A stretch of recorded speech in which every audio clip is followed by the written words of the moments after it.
गरीब साध साध सब नेक हैं, आप अपनी ठोरे। जो सतलोक ले जावेंगे वो साधु कोई और।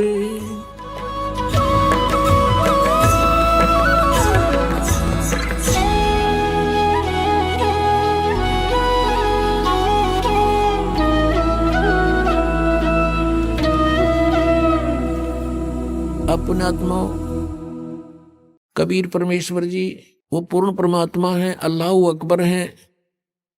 अल्लाह कबीर कहो चाहे कबीर अल्लाह कहो, गॉड कबीर कहो, कबीर साहब कहो, अल्लाह अकबर कहो, अल्लाह कबीर या अकबर एक ही बात है। ऐसे अपनी प्यारी आत्माओं को फिर से सतमार्ग पर लगाते हैं, उनकी बैटरी चार्ज करते हैं। अपने आत्माओं कैसा है भगवान और कौन है परमात्मा? पहले तो हम अपने सदग्रंथों से पहचानेंगे कि कैसा है भगवान। जैसे पवित्र हिंदू धर्म के अंदर चारों वेदों को एथेंटिक मानते हैं कि वेदों में जो लिखा वो फाइनल है, लेकिन वेदों का जो लेख है मूल पाठ संस्कृत भाषा में है। अपनात्माओं ज्ञान जो होता है, ज्ञान वो किसी भी भाषा में हो, ज्ञान तो ज्ञान ही होता है। जैसे हम अपनी चाहे हरियाणवी भाषा में बोल के वो बात बता दें, और चाहे जिस भाषा को कोई समझता हो उसमें बोलकर बता दें, वो ज्ञान श्रेष्ठ हो, यथार्थ हो, तो उसका समझना जरूर आवश्यक है। अब एक भाषा को जान लेने से विद्वान नहीं हो जाता। जैसे संस्कृत भाषा को जानते थे ब्राह्मण वर्ग, और इन्हीं को पहले सतयुग त्रेता द्वापर तक इन्हीं को शिक्षा ग्रहण का आदेश था, दूसरे वर्ग को नहीं था, वर्ण को नहीं था। परमात्मा चारों युगों में आए हैं। सतयुग में सत सुकृत नाम से आए, तब इस मनु जैसे ऋषियों से मिले, ब्रह्मा से मिले, विष्णु से मिले, शिव जी से मिले। इनको यथार्थ ज्ञान समझाया, इन्होंने ध्यान से सुना, लेकिन बाद में काल ने इनकी बुद्धि को बदल दिया कि ये झूठ बोलता है, ऐसा कुछ नहीं है। तो तीनों ने बगावत कर दी, भगवान की वाणी को स्वीकारा नहीं।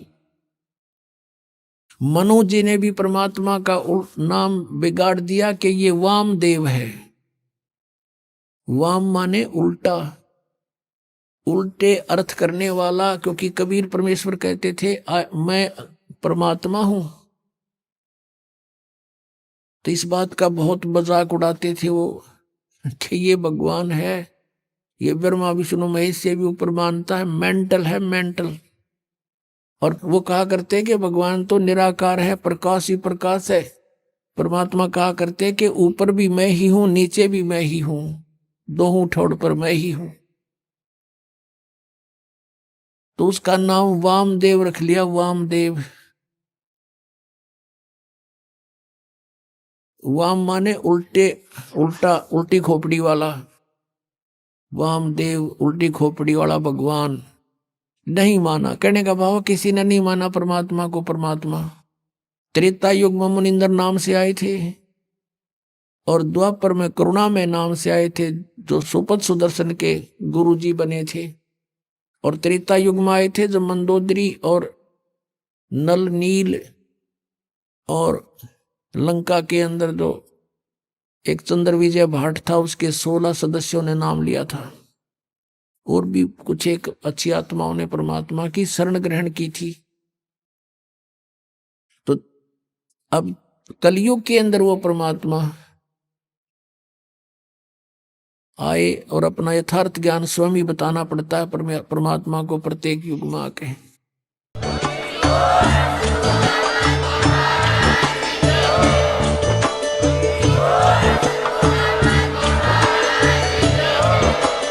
आप सुन रहे थे जगत गुरु तत्वदर्शी संत रामपाल जी महाराज जी के मंगल प्रवचन। अधिक जानकारी के लिए विजिट कीजिए हमारी वेबसाइट www.jagatgururampalji.org। संत रामपाल जी महाराज जी के शुभ आशीर्वाद से पूरे विश्व भर में 500 से भी ज्यादा नाम दीक्षा केंद्र हैं, जिन पर संत रामपाल जी महाराज जी द्वारा ऑनलाइन निशुल्क नाम दीक्षा दी जा रही है। अपने नजदीकी नाम दीक्षा केंद्र का पता करने के लिए संपर्क करें 8222880541।